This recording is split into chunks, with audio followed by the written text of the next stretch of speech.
jadwal kita di Madinah itu adalah 3 hari dan 4 hari ke depan akan dihabiskan di Mekah.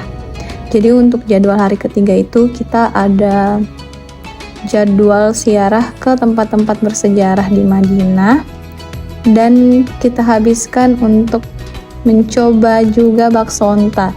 Tapi khusus saya tidak mencoba itu guys.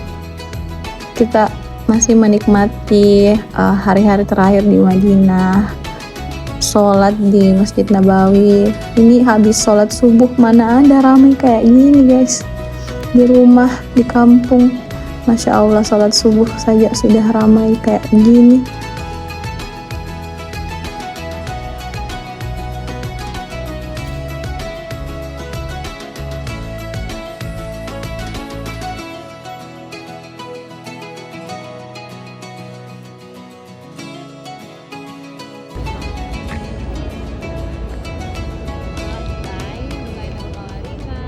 Kita ada hutang budi sama syuhada Uhud, orang yang syahid di jalan Allah Subhanahu wa Ta'ala. 72 orang yang di babak kedua nanti Bapak Ibu di Jabal Uhud ini, Khalid bin Walid yang meng-comeback kaum muslimin.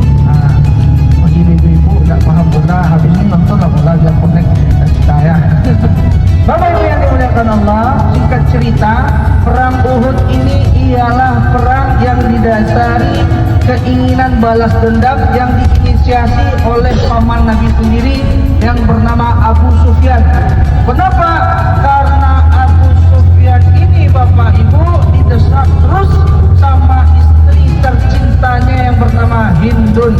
Sebab kenapa Hindun ingin balas dendam Bapak Ibu? Karena Hamzah bin Abdul Muttalib berhasil membunuh bapak dan saudara kandungnya di perang Badar. Makanya kekeh. Laki-laki ini kalau udah cinta Pak Ji, ini kan ujian laki-laki ini harta, tahta, dan istri tercinta. Kalau istri udah berkehendak tuh, sehebat apapun bapak di luar, kalau pintu rumah dikunci tidak bisa juga masuk Pak. Ya Pak Ji, habis ini banyak juga bapak-bapak juga. Oh my God, alhamdulillah. Alhamdulillah ya Allah. Gunung ini menjadi saksi dari salah satu peristiwa yang paling menggetarkan dalam sejarah Islam, yaitu Perang Uhud. Jadi tahu ya teman-teman kenapa Jabal Uhud ini sangat digaung-gaungkan sebagai tempat yang bersejarah. Jadi kita kalau ke Madinah juga wajib ke sini. Jangan lupa foto-foto juga. Selain menjadi tempat perang Uhud terjadi, di kaki Jabal Uhud ini juga terdapat makam para syuhada, tempat yang sunyi tapi penuh makna. Tadi kita juga sudah lihat-lihat ke sana.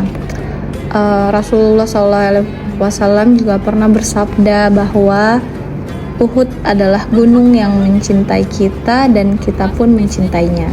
Nah sekarang kita langsung ke Masjid Quba. Jangan kamu sentuh kambingnya sampai ku datang. Setelah itu Nabi datang, didoakan gandumnya, didoakan kambingnya, cukup memberi makan untuk 1000 orang yang sudah tidak makan 3 hari. Orang-orang makannya banyak Pak Ji. Itulah karunia Allah. Karunia Allah.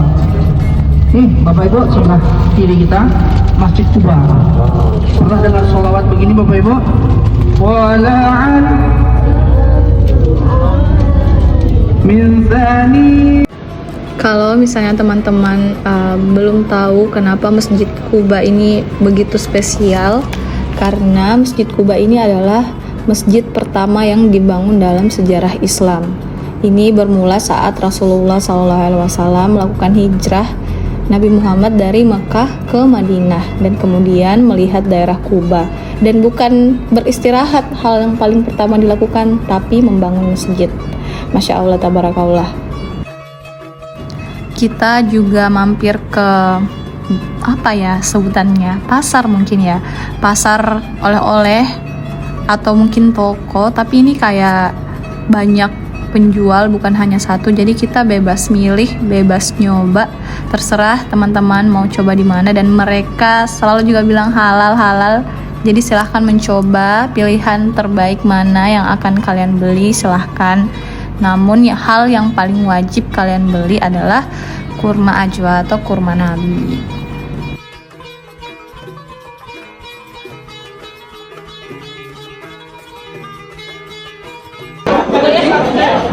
Karena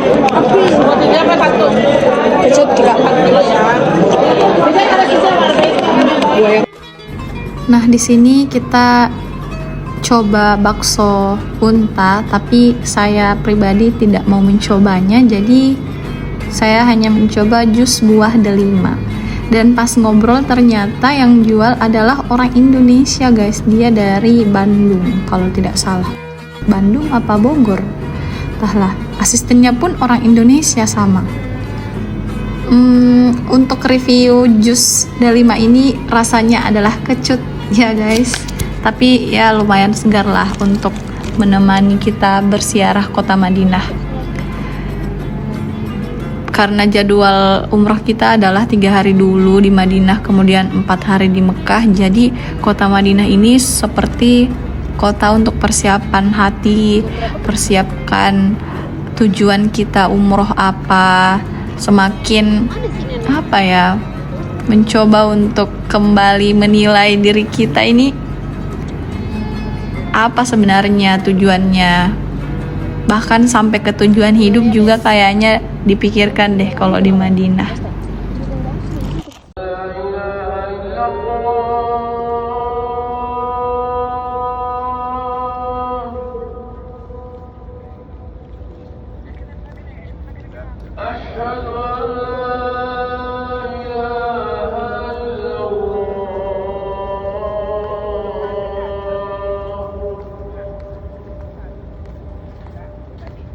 أشهد أن محمدا رسول الله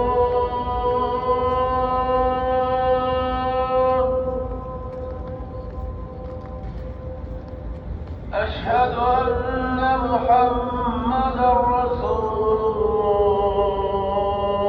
Nah, kebetulan ada teman saya yang mau nitip buat wakaf Al-Quran di Masjid Nabawi. Tapi ternyata kalau kita beli Al-Quran untuk diwakafkan ke Madinah itu tidak sembarang Al-Quran. Saya pun baru tahu pas beli Al-Quran. Tapi sayangnya entah kena tipu atau bagaimana, saya sudah beli satu yang tidak sesuai standar. Dan baru ketemu bapak ini yang menawarkan, oh iya, saya jamin kalau beli Al-Quran di sini itu udah standar yang sesuai untuk Al-Quran yang diwakafkan ke Masjid Nabawi. Karena kalau misalnya ketahuan kita mewakafkan Al-Quran itu yang tidak sesuai dengan standarnya, itu kita bisa masuk penjara guys, atau kayak at least kayak dapat hukuman begitulah. Kalau ada teman-teman yang punya informasi yang lebih pasti bisa komen.